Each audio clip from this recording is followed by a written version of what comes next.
রাস্তা হয়। এ থেকে বোঝা যাচ্ছে যে মানে আগের সরকার কি কাজ করেছে। মানে সিরিয়াসলি একটা ট্যুরিস্ট স্পটকে মানুষ কত সুন্দরভাবে সাজিয়ে গুছিয়ে প্রেজেন্টেশন করে, সেখানে রাস্তাঘাটের অবস্থা দেখে না কান্না পেয়ে যাবে তোমাদের, এত বাজে।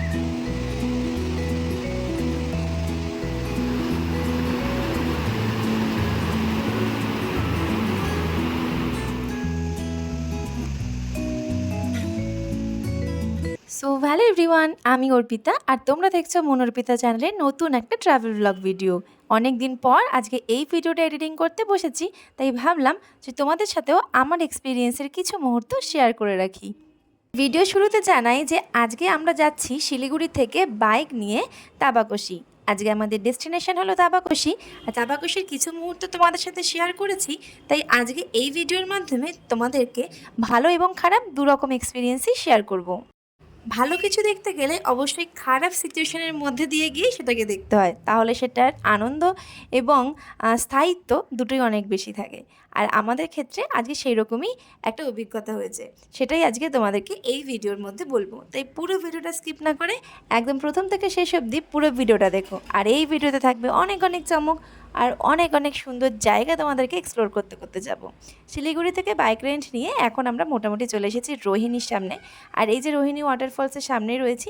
রাস্তা যেতে যেতে অনেক জায়গায় কিন্তু এরকম ছোটোখাটো ওয়াটারফলস আমরা দেখেছিলাম। আর বর্ষাকালের প্রকৃতি এমনিই খুব সুন্দর। অনেকেই আমরা আসার আগে বলেছিল যে বর্ষায় পাহাড়ে যাচ্ছিস, কিন্তু কিছু কিছু জন আমাদেরকে এনকারেজও করেছিল। আর আমি এর আগে যতবারই পাহাড়ে গিয়েছি, বিশেষ করে দার্জিলিংয়ের পাহাড়ে, ততবারই কিন্তু বর্ষাকালেই যাওয়া। হয়তো বর্ষাকালের প্রকৃতি আমাকে একটু বেশি আকৃষ্ট করে, তাই সেই জন্য প্রত্যেক বছর ঠিক বর্ষাকাল এলেই আমার মনটা কেমন যেন পাহাড় পাহাড় করতে থাকে। আর তখনই একটা ছোট্ট প্ল্যানিং করে আমরা বেরিয়ে যাই পাহাড়ের উদ্দেশ্যে। আর এবছরের পাহাড়ে ঘোরাটা একটু অন্যরকম করবো ভেবেছিলাম। প্রত্যেকবার তো আমরা গাড়ি করেই ঘুরি, তাই এবার মনে হয়েছিল চারিদিকটা দেখতে দেখতে যাব। আমি বেশিরভাগ জনকেই দেখেছি যারা মোটামুটি কলকাতা থেকে যায় এবং স্কুটি রেন্ট নেয়, ওখান থেকে বেশিরভাগজন স্কুটিই নেয়। অ্যাকচুয়ালি আমাদের সকলেরই তো একটু আধটু লাগেজ থাকেই, আর সেটা কিন্তু স্কুটির সামনে খুব ইজিলি ক্যারি করা যায়, যেটা বাইকে ভীষণ পরিমাণে অসুবিধে হয়। কিন্তু আরও একটা দিকে দেখতে গেলে বাইক কিন্তু পাহাড়ের জন্য বেশ কমফোর্টেবল। দুধিয়া ব্রিজ বন্ধ থাকায় আমাদেরকে পুরো দার্জিলিং ঘুরে তাবাকশি যেতে হবে। আর সেই জন্য দেখো আমরা কার্শিয়াংয়ের রাস্তাটাই নিয়েছিলাম। কার্শিয়াংয়ের এই জায়গাটাতে দাঁড়িয়ে এত ভালো লাগছিল, ঠিক আই লাভ কার্শিয়াং যেখানে লেখা থাকে, তোমরা তো জানোই, ওই জায়গাটা দিয়ে আমরা ক্রস করেছিলাম। তারপর ঘুম হয়ে যাবো তাবাকশি। ফাইনালি আমরা তাবাকশির রাস্তায়। বাট তাবাকশির রাস্তার ডেসক্রিপশন যদি কোনো ভিডিওতে পেতাম, অ্যাটলিস্ট তাবাকশিকে আমরা চুজই করতাম না। জায়গাটা সত্যিই ভীষণ ভালো, কিন্তু রাস্তা এতটাই বাজে যে মানে আমাদের দুদিনের বুকিং ছিল এখানে হোমস্টে, বাট আমরা এখনও স্টিল রাস্তায়, এখনও ভাবিনি যে কি করবো। না, রাস্তায় যেতে যেতেই ভাবছি যে আমরা কালকে এখান থেকে বেরিয়ে যাব, কারণ আমরা এখানে আর থাকবো না, কারণ সম্ভব না।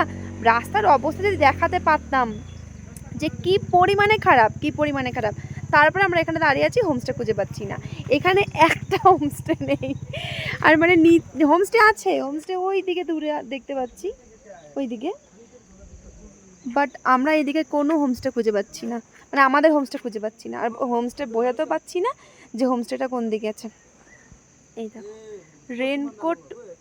রেনকোট পরে, ভিজে, হেলমেট পরে আজকে আমাদের যে কী পরিস্থিতি।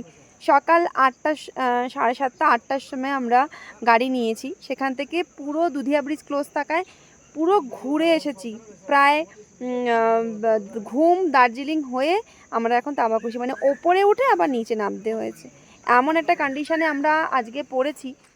তোমাদেরকে আমি ভিডিও শুরুতেই বলেছিলাম যে তাবাকশির রাস্তা সত্যিই ভীষণ বাজে, কিন্তু ওই যে ভালো কিছু দেখতে গেলে খারাপ কিছুর সম্মুখীন হতেই হবে। আর সেই খারাপটাকে পেরিয়ে যখন আমরা সত্যি সত্যি হোমস্টের একদম ব্যালকনিতে দাঁড়িয়েছিলাম, তখন ঠিক ভিউটা এইরকম ছিল।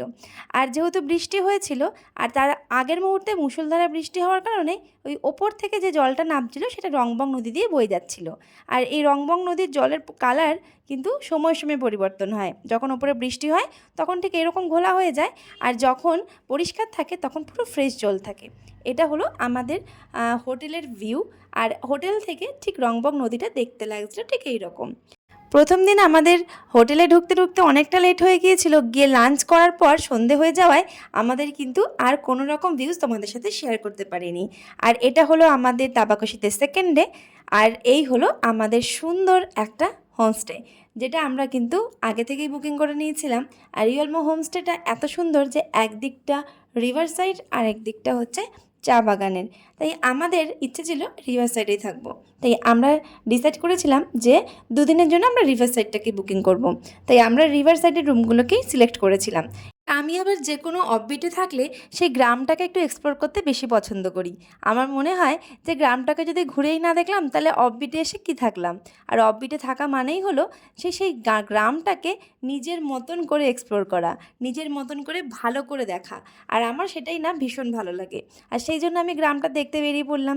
আর হাতে যদি আরেকটু সময় পেতাম তাহলে হয়তো আরেকটু ভালোভাবে ঘুরে দেখতাম। তাই ওই ছোট্ট একটু আফসোস রয়ে গেছে। মাঝে বৃষ্টি চলে আসছে বা আমাদের সাইট সিন করার ছিল, তো সেগুলো করতে গিয়েই না গ্রামটাকে খুব ভালো করে এবার ঘুরে দেখতে পারিনি। কিন্তু কাছাকাছি যে জায়গাগুলো ছিল সেগুলো দেখে নিয়েছি। আর যেহেতু দুধিয়া ব্রিজ বন্ধ ছিল তাই আমাদেরকে ঘুরে ঘুরে যেতে হয়েছিল। আর এই হলো রংবং নদীর সকালবেলার দৃশ্য। ওই যে তোমাদেরকে বলেছিলাম যে রংবং নদীর দুরকম কালার হয়ে যায়, যখন বৃষ্টি হয় তখন ঘোলা জল হয়, আর যখন পরিষ্কার জল থাকে তখন ঠিক এইরকম দেখতে লাগে। আর সকালবেলার ভিউটা ঠিক ছিল এই বলো দাবাকুশি ঘুরতে এসে তোমার কেমন লাগছে? জায়গাটা খুব সুন্দর, কিন্তু রাস্তাটা আসার সময় খুব ফটোমটো ছিল বলে আমার মাথাটা গরম হয়ে গেছিলো। তখন ভেবেছিলাম ব্যাক করে চলে যাবো, কিন্তু আসার পর থেকে জায়গাটা খুব সুন্দর লাগছে।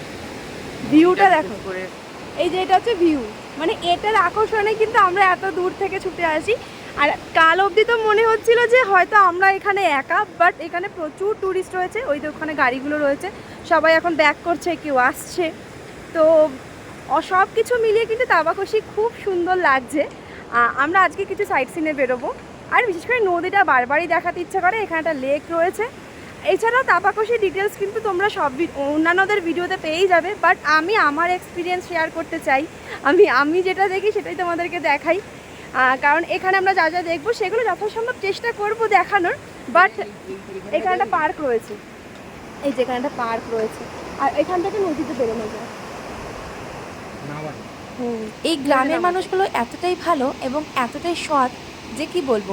এই যে ব্রিজটা দেখছো, এই ব্রিজটা কিন্তু ভেঙে গিয়েছিল, আর এই নদীর ওপরে এই ব্রিজটাই ছিল এপার থেকে ওপরে যাওয়ার একমাত্র মাধ্যম। সেই জন্য গ্রামের লোকেরা নিজেদের পয়সা খরচ করে এই ব্রিজটা বানিয়েছে, যাতে টুরিস্টরা এলেও ঘুরতে পারবে এবং গ্রামের লোকেদেরও যাতায়াতের একটু সুবিধা হবে। আর যতবারই রংবং নদীর দিকে তাকাই ততবারই না চোখ পুরো আটকে যায়। আর এত সুন্দর গর্জন, যেন মনে হয় নদীর পাড়ে পা ঢুকে বসেই থাকে ঘন্টার পর ঘন্টা। আর এই ছোট ব্রিজটা দেখেছো, তার হাফ ব্রিজটা কিন্তু ভেঙে গিয়েছে, যেটা তোমাদেরকে একটু আগে দেখালাম। সব থেকে আশ্চর্যের বিষয় কি জানো, যে যখন আমরা দাবাকুশি যাওয়ার রাস্তায় ছিলাম তখন আমাদের মনে হয়েছিল যে এত মানে দুর্গম রাস্তা পেরিয়ে হয়তো আমরা ছাড়া দাবাকুশিতে আর কেউই আসছে না। কিন্তু এখানে প্রচুর প্রচুর টুরিস্ট দেখেছিলাম আমরা। এই রাস্তা যতই খারাপ হোক না কেন, কিন্তু দাবাকুশির সৌন্দর্য সত্যি মনে রাখার মতন। আর দাবাকুশিতে একবার যে এসেছে সে কিন্তু বারবারই আসতে চাইবে। আমরা হয়তো রাস্তাটা দেখে ভীষণ রকমভাবে আপসেট হয়ে গিয়েছিলাম, কিন্তু আসার পর সত্যি ভীষণ ভালো লেগেছিল। মনে হচ্ছিল আরও একটা দিন যদি আমরা এখানে থাকতে পারতাম হয়তো গ্রামটাকে আরও সুন্দরভাবে ঘুরে দেখতে পারতাম। তোমরা যারা এখনও দাবাকুশিতে আসোনি, একদিনের জন্য কিন্তু একদিন নয় 2 দিন হাতে নিয়ে অবশ্যই দাবাকুশিতে চলে এসো। আশা করছি তোমাদেরও এই ভিউটা ভীষণ ভীষণ ভালো লাগবে।